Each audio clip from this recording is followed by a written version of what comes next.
আপনার লিভারের দায়িত্ব একজন নিয়ে নিছে, তিনি লিভার বিশেষজ্ঞ। আপনার হার্ট নিয়ে আরেকজন, উনি হার্ট বিশেষজ্ঞ। এখন আপনার 6-7টা সমস্যা, এখন 6-7 জন আপনাকে ভাগ করে নিয়ে ফেলেছে। এখন আপনি কার? ডায়াবেটিসের যারা ওষুধ খায় তারা কি ওষুধ থেকে মুক্তি পাচ্ছে? আমরা দেখছি যে তাদের ওষুধ দিন দিন বাড়ছে। যে কোনো ডাক্তার পুষ্টিবিদ ভালো করে জিজ্ঞেস করে দেখেন যে তাদের এই বিষয়ে নলেজ নেই। বারডেম থেকে একটা বই দেওয়া হয়, সেখানে কিন্তু তাদের খাদ্যাভ্যাসের বিস্তারিত বর্ণনা দেওয়া আছে। যারা ওই বই ফলো করবে ওরা জীবনে কোনোদিন ভালো হবে না।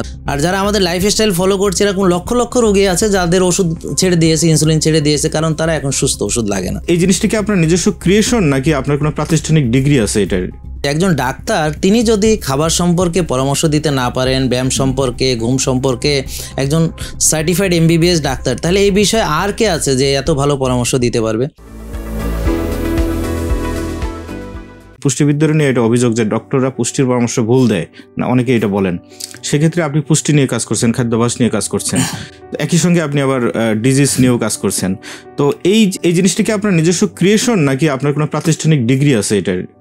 এইটা আপনি যখন গ্রামের একটা লোক, একজন কৃষক, সে যে খাবারটা খাবে, তখন ও কোন ডিগ্রিধারী কার কাছে গিয়ে পরামর্শ নেবে? বা ধরেন এই ডিগ্রিধারীরা ছিল কবে পৃথিবী থেকে? তো একজন ডাক্তার যদি একটা রোগীকে প্রেশার ভালো করতে চায়, তো সে যদি তাকে কোন খাবারে ইনসুলিন বাড়ে এটা যদি তাকে পরামর্শ না দেয়, তাহলে রোগী ভালো হবে কিভাবে?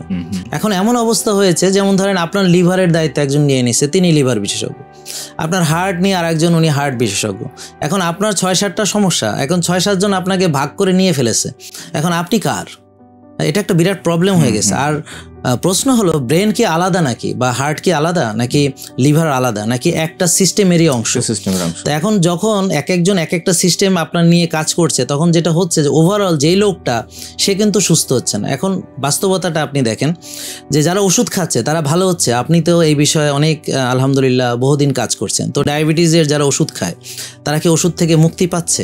আমরা দেখছি যে তাদের ওষুধ দিন দিন বাড়ছে, উচ্চ রক্তচাপের ওষুধ দিন দিন বাড়ছে। তো এইভাবে দেখা যাচ্ছে যে ফ্যাটি লিভারের চিকিৎসা করতে করতে লিভার গ্রেড 1, 2, 3, 4 সিরোসিস, কিডনির চিকিৎসা করতে করতে কিডনি ডায়ালাইসিস এবং ট্রান্সপ্লান্টে যাচ্ছে। ডায়াবেটিসের চিকিৎসা করতে করতে ডায়াবেটিসের কারণে রেটিনোপ্যাথি, যে ডায়াবেটিক রেটিনোপ্যাথি, চোখ নষ্ট হয়ে যাচ্ছে।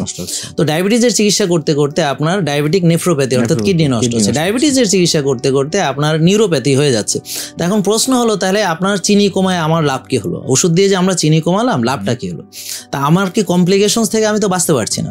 তো এই বিষয়গুলো যখন আপনি ভাববেন যে একজন ডাক্তার তিনি যদি খাবার সম্পর্কে পরামর্শ দিতে না পারেন, ব্যায়াম সম্পর্কে, ঘুম সম্পর্কে, একজন সার্টিফাইড MBBS ডাক্তার, তাহলে এই বিষয়ে আর কে আছে যে এত ভালো পরামর্শ দিতে পারবে?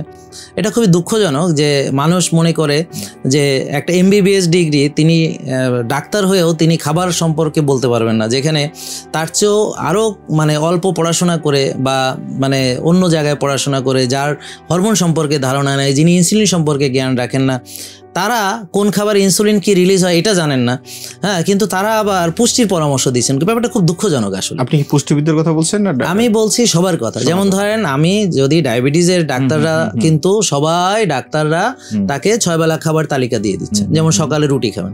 এখন ওনার চিনি বেশি, রুটিতে চিনি, উনি আবার চিনি খেতে দিলেন। একটু পরে আবার মুড়ি বিস্কিট খই খেতে দিলেন, সেখানেও চিনি, তিনি আবার চিনি খেতে দিলেন। আবার দুপুর এসে ভাত ডাল খাচ্ছে, সেখানেও চিনি। বিকেলে কোনো একটা নাস্তা করছে, ফ্রুটস বন্য কিছু, সেখানে চিনি। রাত্রে রুটি খাচ্ছে, সেখানে চিনি। এরপরে দুধ খাচ্ছে, দুধের মধ্যেও চিনি। এখন 6 বেলা চিনি খাচ্ছে, ও গেছে চিনি কমাইতে, ডাক্তার তাকে বললো 6 বেলা চিনি খেতে। এখন ডাক্তার বলুক বা পুষ্টিবিদ, আপনি গেলেন ওজন কমাতে, আপনাকে বলতেছে যে আপনি 6 বেলা খাবেন। এখন 6 বেলা খেয়ে আপনার বারবার ইনসুলিন আসছে, ইনসুলিন রেসপন্স তো আমাকে বুঝতে হবে। তো একজন ডাক্তার হিসেবে আমি জানি যে যার ইনসুলিন বেশি থাকবে তার ওজন কমবে না। ইনসুলিনের হচ্ছে একটা অ্যানাবলিক হরমোন, এটা প্যানক্রিয়াস থেকে রিলিজ হয়। ইনসুলিনের কাজ হচ্ছে ওজন বাড়ানো। তো যাদের ইনসুলিন বেশি তাদের ওজন কমবে না। আপনি যতই চেষ্টা করেন, হয়তো 4-5 কেজি কমাবেন, কিন্তু এরপর আর আপনি পারবেন না। তো ইনসুলিন না কমিয়ে ওজন কমানো সম্ভব না। আবার যাদের ইনসুলিনের অভাব, যেমন টাইপ 1 ডায়াবেটিস, তার কমপ্লেন হচ্ছে ওজন বাড়ে না। তো এখন যদি ইনসুলিনের অভাব হয়, ঘাটতি হয়, সে চেষ্টা করলেও ওজন বাড়াতে পারে না, তাদের কমপ্লেনই হচ্ছে ওজন বাড়ে না। তাহলে ইনসুলিন একটা মাস্টার হরমোন, অ্যানাবলিক হরমোন। এখন কোন খাবারে কতটুকু ইনসুলিন রিলিজ হয়, কোনটার ইনসুলিন রেসপন্স কি, আপনি যে কোনো ডাক্তার পুষ্টিবিদ ভালো করে জিজ্ঞেস করে দেখেন যে তাদের এই বিষয়ে নলেজ নেই।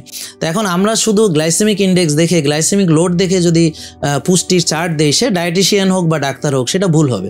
আমাদেরকে গ্লাইসেমিক লোড, গ্লাইসেমিক ইন্ডেক্স এবং ইনসুলিন ইন্ডেক্স দেখে আমাদেরকে দিতে হবে। এখন দুঃখজনক হচ্ছে আমাদের যে যে ডায়াবেটিস চিকিৎসার ক্ষেত্রে যে টাইপ 2 ডায়াবেটিস, এটা ইনসুলিনের রেজিস্ট্যান্সের কারণে হয়। আমরা ডায়াবেটিস রোগীর ইনসুলিন রেজিস্ট্যান্স পরীক্ষা করি, সেটার নাম হচ্ছে হোমা আইআর। হোমা আইআর শুড বি 0.5 to 1.5। এখন দুঃখজনক হচ্ছে কনভেনশনাল যারা ডায়াবেটিসের চিকিৎসা করছে তারা হোমা আইআর দেখেনি না, এবং একটা রোগীকে ইনসুলিন দিচ্ছে, ইনসুলিন তৈরি হয় কিনা সি পেপটাইড সেটাও দেখেন না, এমনকি তার ইনসুলিনের লেভেল বেশি আছে কিনা। একটা রোগী, সাধারণ সুস্থ রোগী, খালি পেটে ইনসুলিন 4, 5, 6 থাকবে, এর বেশি না। কিন্তু আমি দেখলাম যে অনেক রোগীর ইনসুলিন বেশি আছে। আজকেও একজন আর্মি অফিসার ওনার মাকে নিয়ে এসেছেন তিনি আমাকে দেখানোর জন্য, তো ওনাকে ডাক্তার বলেছে ইনসুলিন দিতে হবে। এখন ইনসুলিন তার আছে 18, এখন তার ইনসুলিন অলরেডি বেশি, তাকে আবার ইনসুলিন দেওয়ার পরামর্শ দিচ্ছে। আমি জিজ্ঞেস করলাম যে তাহলে ওনার কি ইনসুলিন তৈরি হয় কিনা ডাক্তার টেস্ট করে দেখেছেন? উত্তর হচ্ছে না। আমরা টেস্ট করলাম সি পেপটাইড, দেখি যে তার সি পেপটাইড 3.84, মানে কোয়াইট নর্মাল, তার অনেক ইনসুলিন বডিতে তৈরি হচ্ছে। কিন্তু দুঃখজনক আমরা শুধু চিনি কমাচ্ছি ওষুধ দিয়ে, আর রুগীকে 6 বেলা চিনি খেতে দিচ্ছি। তো এখন এই জিনিসটা যে সঠিক হচ্ছে না, আমি এই নিয়ে কথা বলছি। এখন যারা ওই কাজগুলোর সঙ্গে জড়িত তারা নানানভাবে আমাকে মনে করেন যে এখানে আমি একটা সম্পূর্ণ প্রশ্ন করব, যেটা হচ্ছে যে এই রোগীদের জন্য, ডায়াবেটিস রোগীদের জন্য বারডেম থেকে একটা গাইড দেওয়া হয়, তাদেরকে একটা বই দেওয়া হয়, সেখানে কিন্তু তাদের খাদ্যাভ্যাসের বিস্তারিত বর্ণনা দেওয়া আছে। জি হ্যাঁ, তাহলে যারা ওই বই ফলো করবে ওরা জীবনে কোনোদিন ভালো হবে। আর যারা আমাদের লাইফস্টাইল ফলো করছে এরকম লক্ষ লক্ষ রোগী আছে যাদের ওষুধ ছেড়ে দিয়েছে, ইনসুলিন ছেড়ে দিয়েছে, কারণ তারা এখন সুস্থ, ওষুধ লাগে না।